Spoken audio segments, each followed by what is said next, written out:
ప్రధాన ప్రతిపక్ష పార్టీ హోదాలో ఉండి ఒక రాష్ట్ర ముఖ్యమంత్రిని పట్టుకొని ఏం బీకనిక పోయినావు అని అడిగితే రా ఇప్పటికే ప్రజల్ని ప్యాంట్ ఊడబిక్కురు ఉన్న అంగి చొక్కా కూడా ఊడబిక్తాం.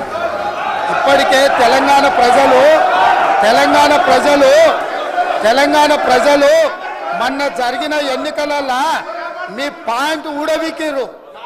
ఇవాళ ఆ ప్యాంటు ఊడవీకితే చెప్పుకునే దిక్కులేక బొక్కబోర్ల పడితే బొక్కలు ఇరిగినాయి మీకు. అయినా మీ బుద్ధి మారలేదు. ఒక ముఖ్యమంత్రిని పట్టుకొని ఏం బీకనిక పోయినావని అడుగుతారా అధ్యక్ష? ఇది పద్ధత? ఈ రాష్ట్రం 4 కోట్ల ప్రజలు ఓట్లేసి గెలిపించిన ముఖ్యమంత్రిని పట్టుకొని ఏం బీకనిక పోయినావని అంటారా అధ్యక్ష? ఇదేనా తెలంగాణ సాంప్రదాయము?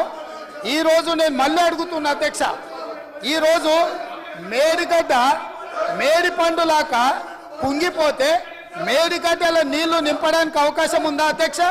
ఇవాళ మీరే సాగునీటి పారుదల శాఖ మంత్రులుగా పనిచేసారు కదా.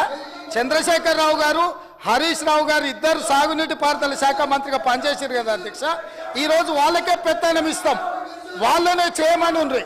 ఈరోజు ఏ రకంగా మేడిగడ్డలో నీళ్లు నింపుతారో, మేడిగడ్డ నుంచి నీళ్లు ఎత్తి అన్నారంలో పోస్తారో, అన్నారంలో నుంచి సుందీలలో ఎట్లా పోస్తారో బాధ్యత వాళ్ళని తీసుకోమని ఉన్నారు అధ్యక్ష.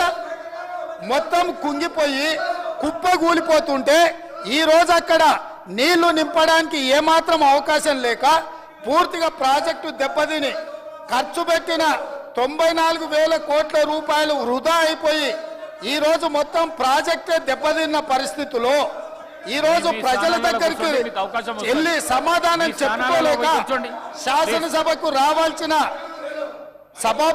ఉపనాయకుడు ఇక్కడ సభలోకి రాకుండా పారిపోయి ఈరోజు చర్చ చేద్దామంటే రాకుండా ముఖ్యమంత్రి గారిని పట్టుకొని ఇట్లా మాట్లాడొచ్చా అధ్యక్ష?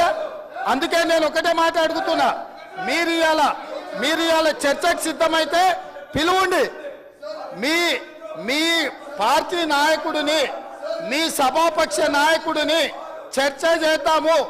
రేపు సాయంత్రం వరకైనా కాళేశ్వరం ప్రాజెక్టు మీద, గోదావరి జలాల మీద ఈ ప్రభుత్వం చర్చ చేయడానికి సిద్ధంగా ఉంది.